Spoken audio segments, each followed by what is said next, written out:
ಚಿತ್ರದಲ್ಲಿ ಏನು ಸಂದೇಶ ಇದೆ, ಪ್ರತಿಯೊಂದು ಚಿತ್ರದಲ್ಲೂ ಸಂದೇಶ ಇರುತ್ತೆ, ಇದರಲ್ಲೂ ಆ ಸಂದೇಶ ಇದೆ. ಈ ಕಾಲಕ್ಕೆ ಆ ಸಂದೇಶ ತುಂಬ ಮುಖ್ಯ. ಪ್ರತಿಯೊಬ್ಬರು ಬಂದು ನೋಡುವಾಗ ತಲುಪುತ್ತೆ. ಸಾಕಷ್ಟು ಜನ ಬರ್ತಾ ಇದ್ದಾರೆ, ಎಲ್ಲರೂ ಬಂದು ನೋಡಲಿ ಅನ್ನೋದು ನನ್ನ ಕಳಕಳಿಕೆ. Thank you.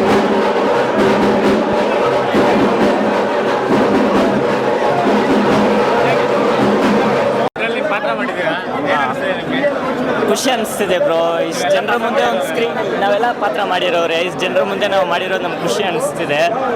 ಆ್ಯಕ್ಚುಲಿ ನಮ್ಗೆ ಅಣ್ಣ ಈ ಚಾನ್ಸ್ ಕೊಟ್ಟಿದ್ದ ಅವ್ರಿಗೆ ಅದೇ ಇದು ಎಕ್ಸಾಂಪಲ್ ನಾವು ಹೇಳೋದು.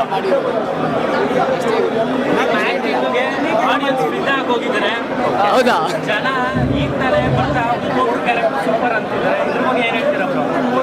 ಫಸ್ಟ್ ಟೈಮ್ ಮಾಡಿರೋದು ತುಂಬ ಹ್ಯಾಪಿ ಆಗಿದೆ, ಒಂಥರ ಖುಷಿ ಆಗ್ತಿದೆ, ಏನು ಹೇಳಕ್ಕಾಗ್ತಿಲ್ಲ, ಹಂಗೈತೆ. ಇನ್ನೊಂದೇನು ಅಂದರೆ ನಮ್ಮಂಥ ಒಬ್ಬ ಮಾಮೂಲಿ ಹುಡುಗರಿಗೆ ಒಂದು ಸ್ಟೇಜು ಅಂತ ಕೊಡಿಸಿದ್ರು ಮಾಸ್ಟರ್ ಇದ್ದಾರೆ, ಅವರೇ ನಮ್ಮ ಡೆನ್ನಿಸ್ ಅಣ್ಣ. ತುಂಬ ಟೈಮ್ ಸೆಟ್ ಮಾಡ್ತೀವಿ, ನಿಜ ತುಂಬ ಡೈರೆಕ್ಟರ್ ಅವರು. ಅವರೇ ನಾವು ನಮಗೆ ಅಂತ ಒಂದು ಸ್ಥಾನ ತೊಗೊಂಡು ಬಂದು ಕೊಟ್ಟಿದ್ದು ದುನಿಯಾ ವಿಜಯ್ ಅವ್ರಿಗೆ ಮತ್ತು ನಮ್ಮ ಡೆನ್ನಿಸ್ ಬ್ರದರ್ಗೆ. ಅವ್ರಿಗೆ ಮಾತ್ರ ನಾವು ತುಂಬ ಅಂದರೆ ತುಂಬ ಥ್ಯಾಂಕ್ಫುಲ್ ಆಗಿದ್ದೀವಿ. ಎಲ್ಲ ಒಂದು ಕಡೆ ಇರ್ತಾ ಇದ್ವಿ, ನಮ್ಮನ್ನೆಲ್ಲ ತೊಗೊಂಡು ಹೊಸ ಪ್ರತಿಭೆಗಳನ್ನ ಆಚೆ ತೊಗೊಂಡ್ಬರ್ಬೇಕು ಅಂತ ತೊಗೊಂಡ್ಬಂದಿದ್ದಾರೆ. ನಮ್ಮೊಂದು ನೀತಿ ನಿಯಮ ಈ ಮೂವಿನಲ್ಲಿ ನಮ್ಗೆ ಕೊಟ್ಟಿದ್ದಾರೆ. ಏನು ಭೀಮಾಗೆ ಮೂವಿ ಬಗ್ಗೆ ಕೇಳ್ತಿದ್ದೀರಾ? ಹೇಳಿ. ಫೈನಲ್ ಏನು ಹೇಳ್ತೀರಾ ಮೂವಿ ಬಗ್ಗೆ? ಎಲ್ಲ ವಯಸ್ಸು ಹುಡುಗರು ಫ್ಯಾಮಿಲಿ ಅವ್ರು ಬಂದು ನೋಡಬೇಕಾಗಿರೋ ಕತೆ ಬ್ರೋ. ಯಾಕಂದರೆ ಇವಾಗ ಮನೆಯಲ್ಲಿ ಹುಡುಗರು ಇರ್ತಾರೆ, ಪೇರೆಂಟ್ಸ್ ಗೊತ್ತಾಗಲ್ಲ ಅವ್ರು ಏನೇನು ಶೋಕಿ ಮಾಡ್ತಾರೆ, ಶೋಕಿ ಮಾಡಲ್ಲ, ಪೇರೆಂಟ್ಸ್ ಗೊತ್ತಾಗಲ್ಲ.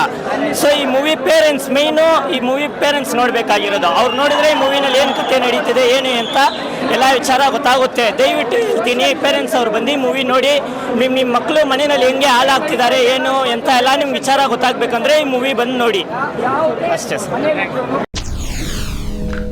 SS TV ಸಿನಿಮಾ ಜಗತ್ತಿನ ಕ್ಷಣ ಕ್ಷಣದ ಸುದ್ದಿಯೊಂದಿಗೆ.